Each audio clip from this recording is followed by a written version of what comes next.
మాలిని దేవి multi speciality hospital, Christian పేట, 5వ line, కావలి.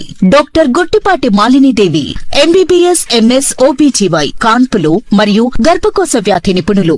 మాలిని దేవి multi speciality hospital నందు అందించు వైద్య సేవలు: సాధారణ కాన్పులు, సిజేరియన్లు, లాప్రోస్కోపిక్ ద్వారా గర్భసంచికి సంబంధించిన ఆపరేషన్లు, ట్యూబెక్టమీ, పిల్లలు లేకుండా operation, high risk pregnancy, ectopic pregnancy మరియు గర్భసంచి నీటి బుడగలు, గర్భసంచి జారిన ఆపరేషన్లు, రొమ్ముగడ్డలకు చికిత్స, నెలసరి ఇబ్బందులకు చికిత్స, మెనోపాజ్ సమస్యలకు చికిత్స చేయబడును. స్త్రీలకు సంబంధించిన అన్ని సమస్యలకు చికిత్స చేయబడును. పిల్లలు లేని వారికి ప్రత్యేక చికిత్స కలదు. ముఖ్య గమనిక: మా హాస్పిటల్ నందు కాన్పోయిన తరువాత తల్లి బిడ్డను ఉచితంగా మా వాహనంలో క్షేమంగా ఇంటికి చేర్చబడును. మా హాస్పిటల్స్ ప్రత్యేకతలు: ICU, lab, AC and non AC rooms, 24 గంటలు మెడికల్ షాప్, ప్రతి రూమ్ నందు వేడి నీటి సదుపాయం కలదు.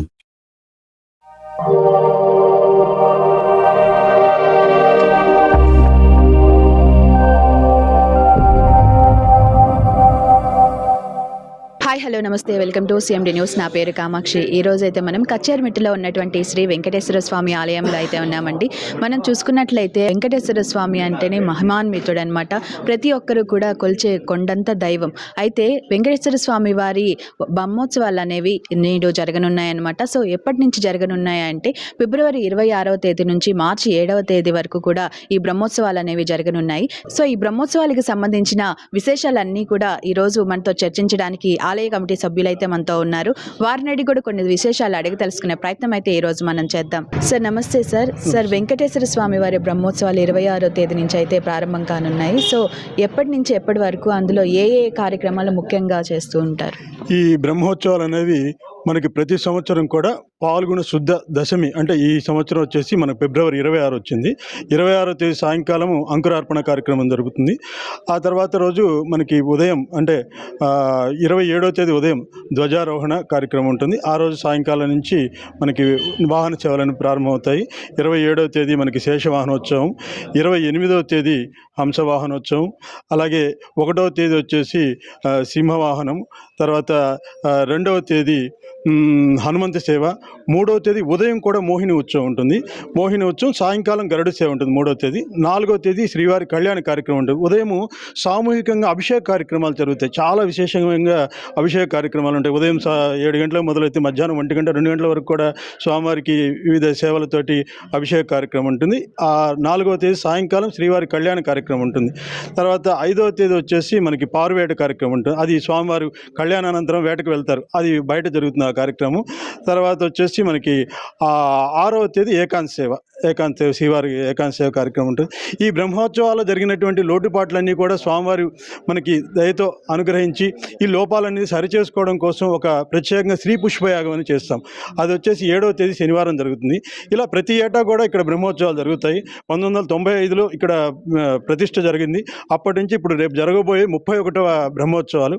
ఈ ప్రతి సంవత్సరం కూడా ఈ దినదినాభివృద్ధి చెందుతూ ఈ ఆలయం ఎంతో ఘనంగా కార్యక్రమాలు నిర్వహించుకుంటూ వెళ్తూ ఉన్నాము.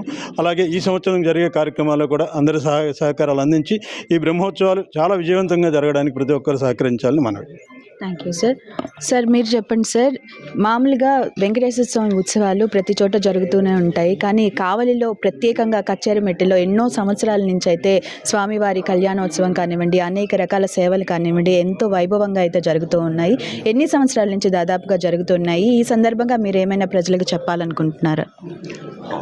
ఇప్పటికి ఈ సంవత్సరం జరిగే బ్రహ్మోత్సవం 31వ సంవత్సరం బ్రహ్మోత్సవం ఇది.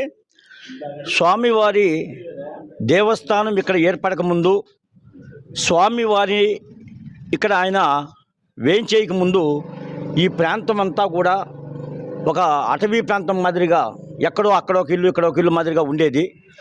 ఈ స్వామివారు ఎప్పుడైతే ఇక్కడ వెలసారో, ఈ దేవస్థానం ఎప్పుడైతే ఏర్పడిందో, ప్రతి చేసే బ్రహ్మోత్సవం కూడా స్వామివారు పురవీధులలో తిరుగుతూ ఆయన ఆశీస్సులన్నీ కూడా ఆ ప్రజలకు అందిస్తున్న సందర్భంలో ఈరోజు కచ్చేరిమిట్ట ప్రాంతం అంటే ఒక సిటీ మాదిరిగా వెలుగుతూ ఉంది.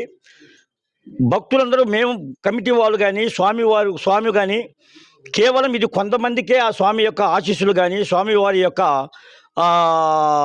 ఆయన దైవ లీలలు కొంతమందికే ప్రాప్తం కాకుండా పట్టణం అంతా కూడా వ్యాపింపజేయాలి. పట్టణం అంతా కూడా ప్రజలందరూ కూడా ఆయురారోగ్య అస్వస్థలతోటి ఆ స్వామి యొక్క ఆశీస్సులు పొంది అందరూ కూడా కుటుంబాలు గొప్పగా ఉండాలని చెప్పి ఆలోచనతోటి స్వామివారు పట్టణం అంతా కూడా తిరగటం జరుగుతుంది. అదేవిధంగా ఈ సంవత్సరం కూడా 26వ తేదీ ప్రారంభమయ్యి 7వ తేదీ ముగింపు జరుగుతాయి. ఈ బ్రహ్మోత్సవాల్లో ముఖ్యంగా ఇక్కడ ఉండేటటువంటి సేవల్లో సింహవాహనం, హనుమంత సేవ, గరుడ సేవ, అదేవిధంగా స్వామివారి కళ్యాణము, అన్న సంతర్పణ కార్యక్రమం, పుష్పయాగము, ఈ కార్యక్రమాలన్నా కూడా ఆ యొక్క ఎవరైతే వాళ్ళు ఉభయదాతలు ఉన్నారో అంగరంగ వైభవంగా కోలాటాలు నృత్యాలతోటి స్వామివారిని పురవీధుల్లో తిప్పుతూ చిన్నపిల్లలు కానీ మహిళలు కానీ ఈ యొక్క దీపాలు పట్టుకుని స్వామివారికి స్వాగతం పలుకుతూ చాలా గొప్పగా వాళ్ళ యొక్క గీతాలాపంతో స్వామివారి గోవిందనామ స్మరణాలతోటి ఆ యొక్క ఉత్సవాలన్నీ కూడా మారుమోగుతూ ఉంటాయి.